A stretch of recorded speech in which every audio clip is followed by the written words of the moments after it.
Corporation function హాల్లో జరిగిన సేవా భూషణ్ అవార్డులలో భాగంగా emergency blood service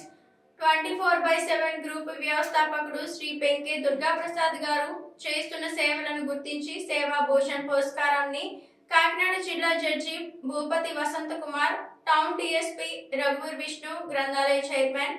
పైదా Satyanarayana, human rights foundation వారు ఇతర ప్రముఖుల చేతుల మీదుగా అందుకోవడం జరిగింది. ఈ కార్యక్రమంలో బొడ్డుపాటి దాసు మాట్లాడుతూ పెంకే దుర్గాప్రసాద్ గారు చేస్తున్న రక్తదాన సేవా కార్యక్రమాలు అత్యవసర పరిస్థితుల్లో రక్తం అందక ఇబ్బంది పడే వారికి సరైన సమయానికి బ్లడ్ అరేంజ్ చేయడం, నిరుపేదలకు నిత్యావసర వస్తువులు పంపిణీ, అన్నదానం, రక్తదాన శిబిరాలు ఏర్పాటు,